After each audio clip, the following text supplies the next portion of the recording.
नमस्कार, मी रायचंद्र शिंदे. तमाशाच्या पंढरीतून या विशेष वृत्तमालिकेमध्ये आज आपण अशा एका व्यक्तिमत्वासोबत बोलणार आहोत का ज्या व्यक्तिमत्वानं तमाशा घराघरामध्ये जरी तमाशा लोककलावंतांनी पोहोचवला असला तरी पुस्तक रूपाने आपल्या फोटोंच्या माध्यमातून तमाशा गावखेड्यामध्ये पोहोचवला.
संदेश सर माझ्यासोबत आहे, संदेश भंडारे सर. खरं तर एकेकाळचं वर्तमानपत्रातलं सर तुमची ओळख आम्ही नेहमी सांगतो की एक फोटो 1000 ओळी लिहिणे इतकं काम करत असतो आणि तेच काम तुम्ही नेमकं दैनिक सकाळच्या माध्यमातून अनेक वर्ष केलं.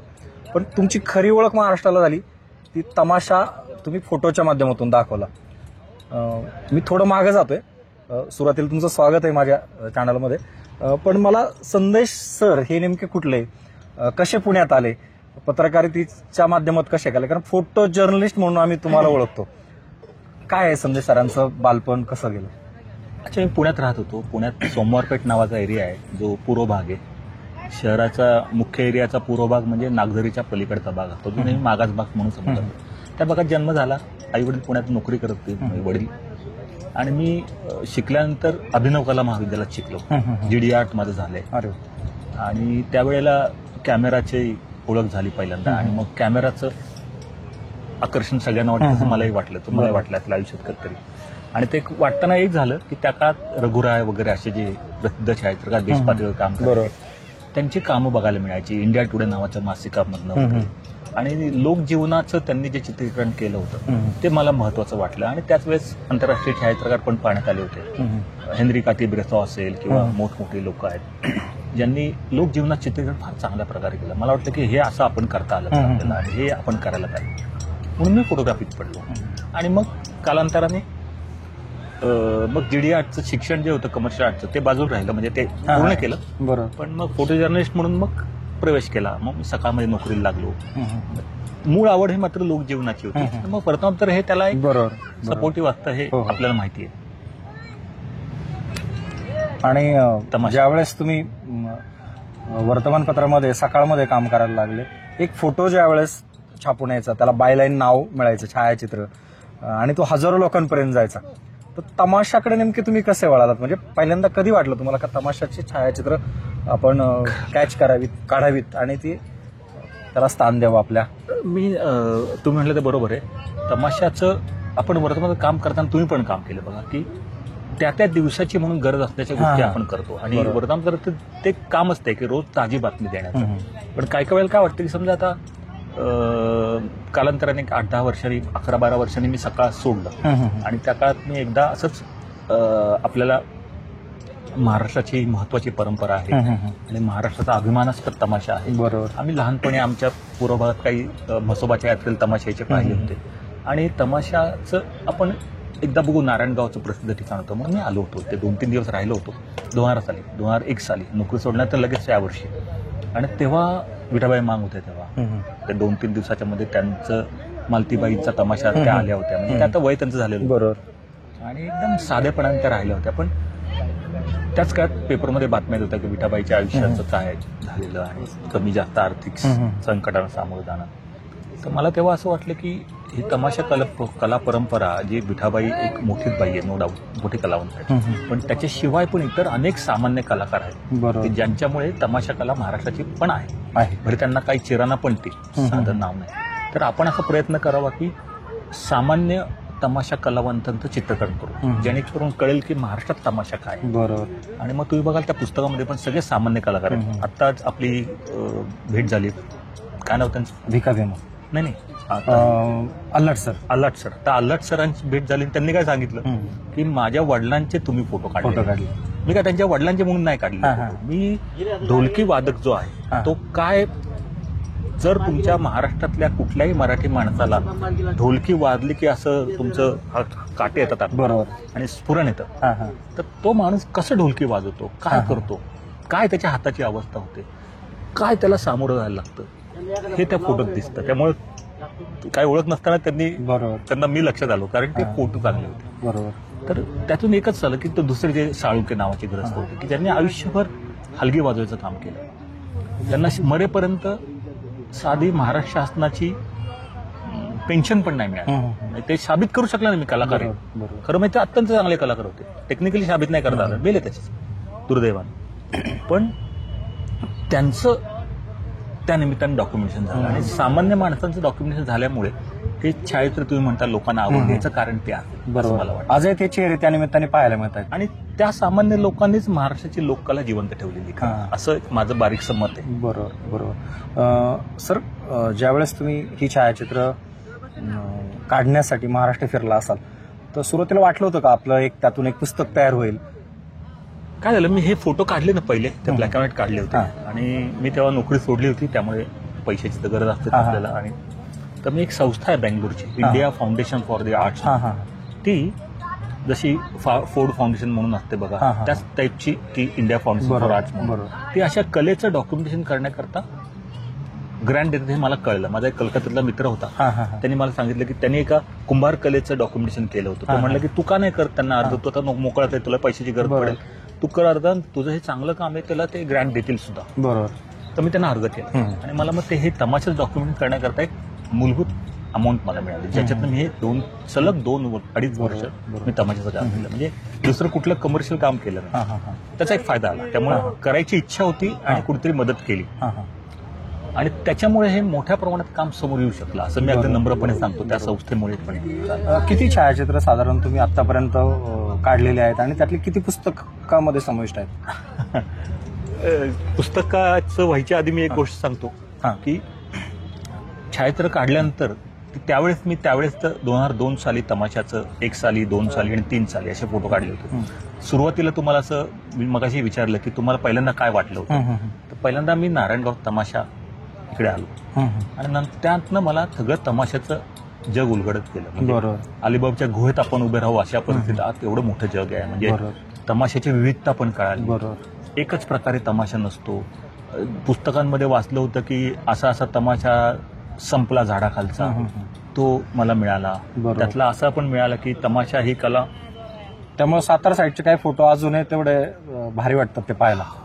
म्हणजे विदर्भामध्ये गेलो, हा, हा. विदर्भामध्ये तिकडचा खडी प्रकार गंमत वेगळा. तमाशा आला, मराठवाड्यात काहीतरी बैलगाडीवर तमाशा आला, कोकणामध्ये तमाशा आला. तर तमाशा ही सर्वांगाने आपल्या मराठी संस्कृतीमध्ये रुजला आहे. त्याच्यातनं मला उलगडलं. काम करायला लागले की अनेक गोष्टी उलगडत. मला हे सगळं माहिती असतं, बरोबर. मला एखादेच हो. जमलं असतं का नाही शंका आहे. मला उत्सुकता आपली असते ना एखादी गोष्टीकडे, बरोबर. त्या उत्सुकतेपोटी ते सगळं मिळत गेलं. आणि कलाकार म्हणून आपण त्या गोष्टीकडे पाहू शकतो. हे एक अगदी माणूस म्हणून स्वतः तुम्ही फोटोग्राफर म्हणून त्या कलेकडे पाहताना त्याबद्दल ऐकलं असाल आधी तमाशा काय, आणि प्रत्यक्षात तुम्ही ते वर्क करायल्यानंतर तुम्हाला आधीची तुमची धारणा तमाशाबद्दलची आणि नंतरची दोन्हीमध्ये डिफरन्स काय होता?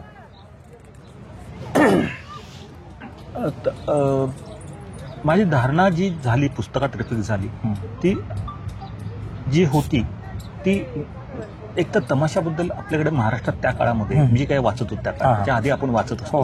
आपण कुठेही काम करत असतो काहीतरी वाचतो, आधीच्या लोकांना लिहिलेलं, मग नंतर आपण प्रत्यक्ष पाहतो. बरोबर. त्यांचा अनुभव आणि आपल्याला मिळालेला अनुभव या दोन गोष्टींचं आपण एकत्र करून पुढे काहीतरी करतो. बरोबर ना? बरोबर. आणि त्याच्यातून आपल्याला काय त्यातलं योग्य वाटलं ते आपण पुढे नेतो. ते चांगलं वाटलं तर लोकांना आवडतं, चुकलं तर चुकलं, आपलं फसतं काम. बरोबर. आणि ह्या लॉजिकने त्याकडे पाहताना मी जे काही वाचलं होतं की तमाशा संपला, तर माझ्या लक्षात आलं तमाशा संपला असं म्हणणाऱ्यांचं म्हणणं वेगळं होतं. आपण जो तमाशा बघतो त्याचं एक महत्व आहे, ते पहिल्यांदा जाणवलं, ते पुढे आणू. मग मी त्याचं प्रदर्शन घेऊन फिरलो. प्रदर्शन घेऊन फिरल्यावरती माझ्या लक्षात आलं शहरामध्ये तमाशाबद्दलच्या ज्या काही संकल्पना आहेत त्या तमाशाबद्दलच्या त्या पण त्या शहरातल्या लोकांना नव्याने तमाशा कळला. ग्रामीण भागामध्ये पण तमाशा जो होतो तिथे सुद्धा तमाशा लोकांना वेगळ्या प्रकारे कळला. अगदी रघुवीर केळकर सारखा माणसाला तमाशा पुस्तकाचा प्रतिक्रिया देताना म्हणाला की आमचं आयुष्य आम्ही जगत होतो ते यांच्या पुस्तकातनं कळलं. म्हणजे माझ्या त्या नवीन पुस्तकाच्या बॅकग्राऊंड आम्ही ते वापरलं सुद्धा वाक्य. म्हणजे अशा अर्थाने प्रत्येकाचा तमाशाचा दृष्टिकोन बघण्याचा वेगळा असतो आणि मी त्याला एक वेगळा दृष्टिकोन दिला असं काही लोकांचं म्हणणं. माझ्या दृष्टीने तमाशाचा दृष्टिकोन काय महत्वाचा असं आपण जर म्हटलं तर मी त्या काळात जेवढं वाचलं त्या पुस्तकात ते सगळं वर्णन केलेलं आहे. तमाशा म्हणजे काही महाराष्ट्रातले जर ही लोकपरंपरा आहे आणि अभिमानास्पद मराठी माणसाची परंपरा आहे, तर ती काही फक्त मनोरंजन करते असं नाहीये. ती काही फक्त पैसे फेकून गाणी म्हणतात असं नाही. शृंगार आपल्या आयुष्यात महत्वाचा आहे प्रत्येकाच्या माणसाच्या, कुठलाही माणूस जगातला, पण त्याचं एक प्रमाण असतं आणि त्या प्रमाणाच्या बाहेर त्याचं बाजार म्हणून लोकांनी त्याचं चित्रीकरण केलं. काही मराठी सिनेमातलं चुकीचं चित्रीकरण केलं, त्यामुळे लोकांचे गैरसमज झाले. काही लोकांनी त्याचे वेगळे अर्थ घेतले गेले, त्यांनी जे बघितले त्याला समाज समजले. प्रत्यक्षात तमाशाचं जीवन लोकांचं वेगळं होतं. तमाशामध्ये गाव जत्रेमध्ये तमाशाला सन्मानाने बोलवलं जातं हे बऱ्याच शहरी लोकांना माहीतच नाही. त्याच्यामुळे त्याचे वेगळे वेगळे गैरसमज तमाशाबद्दल पसरले होते. आणि मला जो तमाशा त्या पुस्तकात दाखवता आला त्याच्याने त्या लोकांना आणि मराठी माणसाला अभिमान वाटेल अशी कला हे नक्कीच त्यात कळलं. आणि त्या तमाशात भाग घेणारे जे कलाकार होते ते लोक सुद्धा आत्मसन्मानाने तमाशे करत होते. ते काय असं भिके करता करत नव्हते. बरोबर. लक्षात आलं मला काय म्हणायचं, त्याला सन्मान वाटत होता की आपण हे कला करतोय. समजा कोणी घोलगीवाला असेल, नृत्यांगना असेल, वगनाट्यवाला असेल, तो सगळ्याला आपण समजा गोंधळी समाजातला माणूस आहे. कोण आपले मोठे कलावंत गोंधळी समाजाचे नारायणगावचे होते बघा, चंद्रकांत ढवळपुरीकर सारख्या अनेक तमाशामध्ये गोंधळी समाजातनं माणसं आली. उदाहरण म्हणून सांगतो, त्या गोंधळी समाजाचं आपल्या समाजामध्ये ती जी आहे ते विधिनाट्य म्हणून म्हटलं जातं. धार्मिक विधीचं नाट्य आहे. पण तमाशात करताना त्यांना धार्मिक नाही, त्यांना मानधन मिळायचं, फिक्स अमाऊंट मिळायची आणि त्याच्यामुळे त्यांना आत्मसन्मान मिळायचा कलाकार म्हणून. त्यामुळे सगळ्या अनेक लोकांनी ते सोडून इकडे आले. शिवाय बघा आपल्याकडे तमाशा का करतात याचा कोणतरी शोध घेतला ना. समजा आता गाव जत्रेत तमाशा होतो म्हणजे काय होतं, काय असते गाव जत्रा? गाव जत्रा बघा पूर्वी आपल्या गावामध्ये गावाच्या बाहेर असे दगड पडले असते, त्याला शेंदूर फाकलेला असते, त्याला विरगळ म्हणतात. विरगळ असते. तर काही विरगळांच्या जागेवरती ग्रामदैवत झाली, काही विरगळ तसेच पडले. तिथे वीर का होते ते गावाकरता त्यांनी वीर कृत्य केलं. बरोबर. आणि त्या वीर कृत्याच्या जागेवरती वीर गीतं गायची परंपरा. बरोबर. ती वीर गीतं गायचे, पवाडे गायचे, कलगीतुराचे कार्यक्रम व्हायचे, तिथेच तमाशा होतो. त्यामुळे त्या वार्षिक उत्सव जो असतो त्या वीर लोकांचा, त्या वार्षिक ग्रामदेवतेचा उत्सव असतो, त्याला तमाशाला बोलवणं आवश्यक आहे, म्हणून ती हाजरी होते. असे अनेक संदर्भ आहेत त्याला. त्या पुस्तकात बरेच उलगडलेत. आपल्या एवढ्या मुलाखत सगळ्या प्रत्येकाची डिटेल बोलता येणार पण नाही, पण ह्याचा हा जो सामाजिक सांस्कृतिक संदर्भ आहे म्हणून लोक गावामध्ये बोलवतात. आणि मग त्या वीरांची गीतं गायली जातात. म्हणून आज आपण जो तमाशा बघितला तो भ्रष्टाचाराबद्दल पण ऍड करू शकतो. चुकीत चाललंय. असमानतेवर सामाजिक भाष्य करतो त्यांचा कलावंत. म्हणजे 5 वर्षाच्या पासून 80 वर्षाच्या माणसाचं मनोरंजन करतो तो. आणि मनोरंजनाच्या बरोबर सामाजिक भान जागृतीचं काम करतो. बरोबर. त्यामुळे तो महाराष्ट्राची लोकपरंपरा महत्वाची. तरी पण सर शहरी माणसाचा एक दृष्टिकोन मात्र आजही पण या कलेकडे पाहण्याचा एक वेगळा आहे. आणि जर गावाच्या अँगलने विचार केला तर एक 5-50 वर्ष आपण जर मागे गेलो तर कुठली करमणुकीची साधनं नव्हती. तेव्हाचा तमाशा आणि आताचा तमाशा खूप बदल होत चाललाय. त्याला नेमकं कोण जबाबदार असं वाटतं? तुम्ही इतक्या वर्षाचा तुमचा पण तमाशाचा अभ्यास आहे.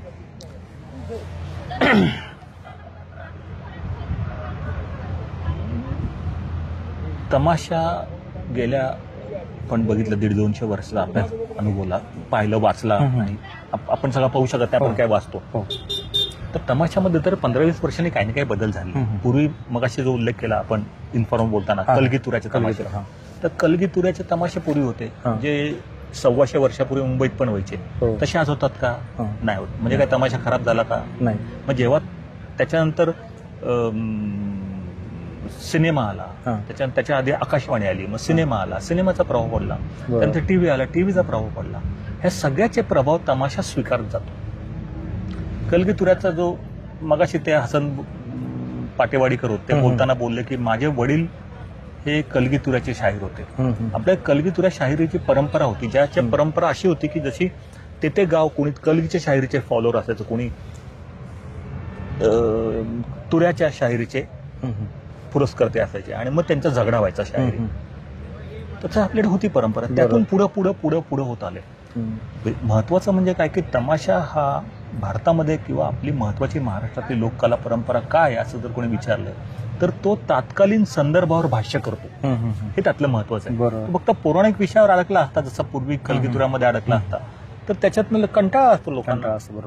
लोकांना आजचे प्रश्न घेऊन तमाशाचं कलावंत जेव्हा सादर करतो तेव्हा त्याला प्रेक्षकांना वाटतं की माझ्या मनातला जो प्रश्न होता तो त्यांनी मांडला. म्हणजे वर्तमानपत्रात जेवढं करंट गोष्टी मांडल्या जातात, रोजचा ताजेपणा असतो, तोच तमाशात ताजेपणा जिवंत ठेवायचा असेल तर त्या कलाकाराकडनं तो आला पाहिजे स्टेजवरती.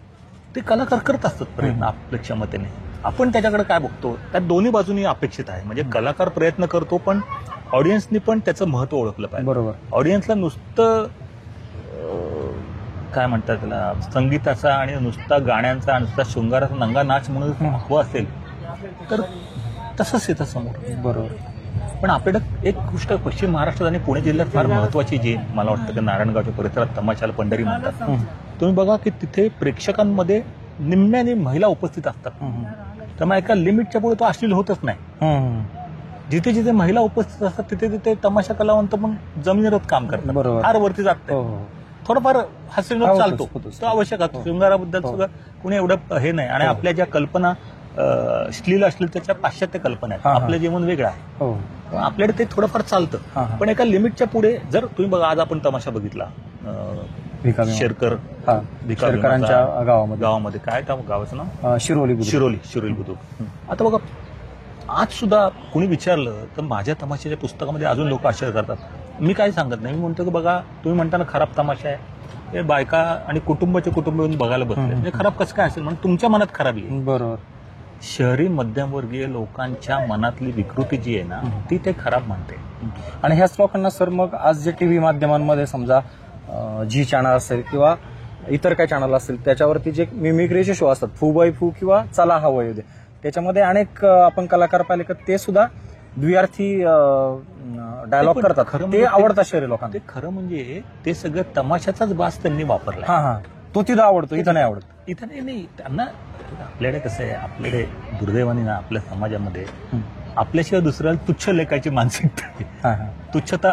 बरोबर. दुसऱ्याला नेहमी तुच्छ करतात. आपल्याकरता यांना असं वाटतं मूर्ख लोकांना की आपण ग्रेट हो, दुसऱ्याला तुच्छ. ऍक्च्युअली तसं काही नसतं. आज ही कला लोक मातीवर बसून पाहतात. कुठलं एसी थिएटर नसतं, कुठल्या खुर्च्या नसतात, तरी पण तो आनंद त्यांच्या. आणि तुमच्या पुस्तकातून आम्ही तो पाहिलाय काय फोटोंच्या रूपाने, निखळ आनंद दिसतो चेहऱ्यावर. आज दुपारी शूटिंग तुम्ही केलंय, तुमच्या पण त्या प्रेक्षकांमध्ये बघा ना, किती बायका आणि किती हसत होत्या आणि किती मजा आनंद घेत होत्या. तो आनंद थिएटरमध्ये मिळणार नाही. ऍब्सोल्युटली. मग तुमचा जो मुद्दा आहे तो परत आपण त्याच्यावर येऊ की आज तमाशाकडे तुम्ही कसं पाहता. तर बघा तुम्ही तुम्ही मला म्हणाला की तुमच्या अनुभव तुम्ही काय सांगाल. मी असं नक्कीच सांगू शकतो की तमाशा ही जिवंत कला, म्हणजे जिवंत माणसं नाटक करतात. जगभरामध्ये जिवंत कला ज्या ज्या आहेत त्या अजूनही शिल्लक आहेत. तुम्ही अजूनही मोठमोठे नाटकाचे लाईव्ह परफॉर्मन्स जगात मोठ्या पैशाने लोक पाहायला जातात. आपल्याकडे ते चालू आहे. बरोबर. आणि एवढं टीव्ही मोबाईल, जरी मोबाईल आला, मोबाईलवर एवढे युट्यूबचे कार्यक्रम आले तरी सुद्धा आज ऑडियन्समध्ये तुम्ही बघितलं किती गर्दी होती. प्रत्यक्षात जाऊन पाहण्याचा मोबाईल हातात असणाऱ्या मुली असतील, कुणी फॅमिलीज असतील, ते सगळे लाईव्ह कार्यक्रम. तर जिवंत प्रोग्राम बघायला लोकांना आवडतं. हे आपण समजू नये. ही तमाशाची ताकद आहे. ती आपल्या तो जिवंतपणा आम्हाला तुमच्या फोटोंमधून पाहायला मिळतो. कारण कदाचित तुम्ही काढलेले बरेच फोटो त्यातले कलाकार आज हयात नाहीत, पण त्यांच्या चेहऱ्यावरचे हावभाव पाहताना आम्हाला तो काळ आणि तो सगळा एकूण माहोल पाहायला मिळतो. बरोबर. आणि मी तर असं म्हणेल की तो ठीक आहे, फोटो म्हणून मी आता तो काढला, पण लोकांनी त्यात आनंद घेतला ते महत्वाचं आहे. हो. तुमचे काही फोटोग्राफ्स, मुखपृष्ठावर जो फोटो आहे ना, तो मला रोज पाहावासा वाटतो. कारण त्या गावगाड्यातल्या टोपी घातणाऱ्या माणसाला, धोतरवाल्या माणसाच्या चेहऱ्यावरचे हास्य आहे ना, ते मला कुठं पैसे देऊन विकत मिळणार नाही. आणि ते आपल्याकडे एक म्हणच आहे ना बघा, की त्या पुस्तकात पण वापरली की महाराष्ट्रातल्या शेतकऱ्याच्या चेहऱ्यावर हास्य 2 वेळा फुलतं. एकदा सुगीच्या काळात जेव्हा येतं तेव्हा, आणि दुसऱ्यांदा तमाशा पाहताना. तर ही तमाशाची ताकद आहे. हो. सर, खरं तर तुम्ही एक फोटो जर्नलिस्ट, तुम्ही एवढे फोटो काढले, पुस्तक रूपाने ते येणार ही तुमच्या मनात कधीतरी तयार झालं असेल. तुम्हाला वाटलं होतं याबद्दल तुम्ही एवढं लिहाल? कारण फोटोग्राफर जास्त लिहित नाही कधी, आणि तुम्ही जे लिहिलंय ते खूप भरभरून भारी लिहिलंय. म्हणजे आम्ही ते वाचलंय. मी क्रेडिट द्यायचं असेल तर दिलीप पुरुषोत्तम चित्रे नावाचे ज्येष्ठ कवी जे आहेत, त्यांना आपल्याला काही काही लोक आवडतात. बरोबर. त्यांच्या संबंधात होतो. आणि जेव्हा मी तमाशाचं काम करतो तेव्हा मला ते सारखं सांगत होतं, तुम्ही तमाशाचं काम करताय तेव्हा तुम्हाला लिहायला लागेल, तुम्ही लिहायचंय.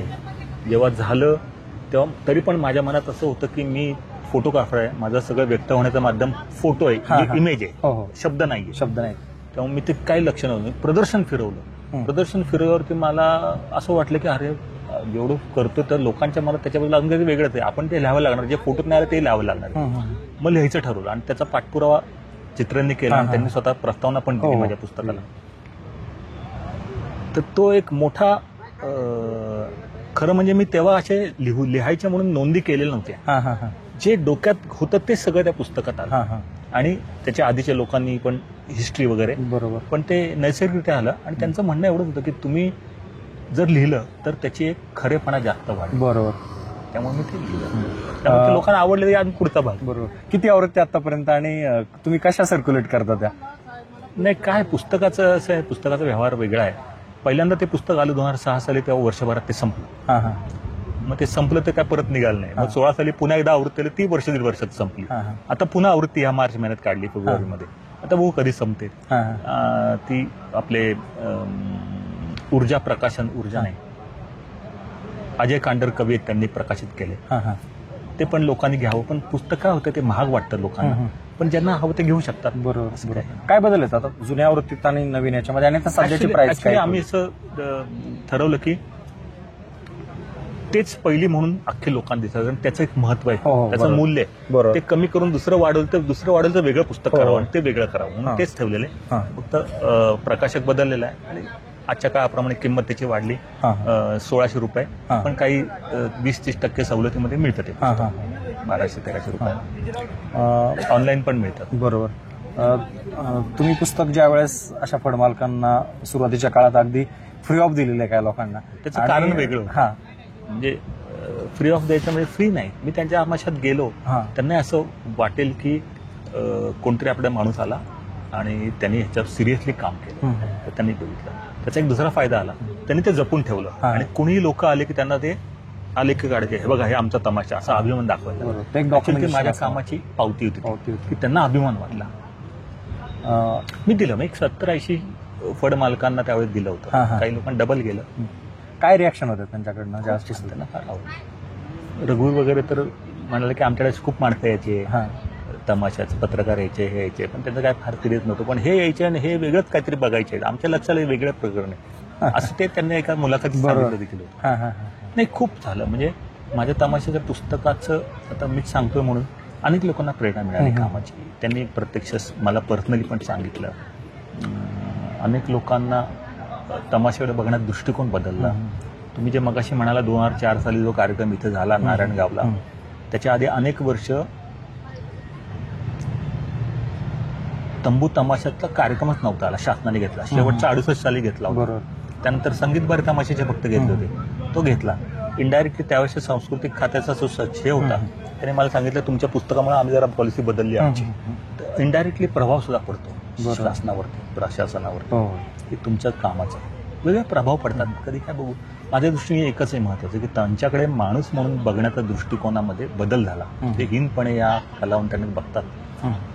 ते जरी बदल झाले तरी माझ्या पुस्तकात थोडंसं यश मी समजेल. म्हणजे फोटो चांगले आहेत का काही महत्वाचं नाही आहे, त्यांच्या बघण्याकडे दृष्टिकोन, म्हणजे आपल्या दुसऱ्या माणसाकडे माणूस म्हणून बघण्याचा दृष्टिकोन वाढला पाहिजे. बरोबर, एवढंच फक्त झालं तरी खूप झालं. नक्कीच आपल्या कामात जसं की तमाशा पाहताना आपण फक्त स्टेजवरचे कलाकार पाहत असतो, तुमच्या पुस्तकात बॅक स्टेजच्या पण बऱ्याच गोष्टी पाहायला मिळतात आणि त्या खूप प्रभावीपणे, म्हणजे एखादी नर्तकी असेल तिच्या कुटुंबासोबत ते बाळ झोपलेलं असेल, तसंच किंवा जेवताना असेल, हे साधेपणा पण तुम्ही खूप त्यात मांडला. तुम्हाला तो मांडताना काही असा कुठला फोटो भावला का जो हा प्रभावीपणे मांडायलाच पाहिजे आपण?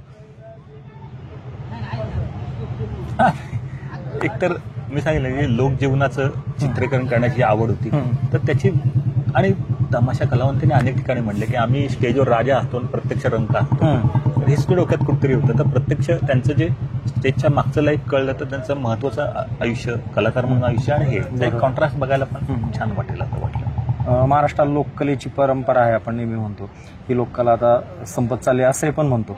आणि जसं की माझा प्रत्येक फडमालकाला किंवा त्याच्या व्यवस्थापकाला हाच प्रश्न असतो, पुढं कशी असेल ही लोककला?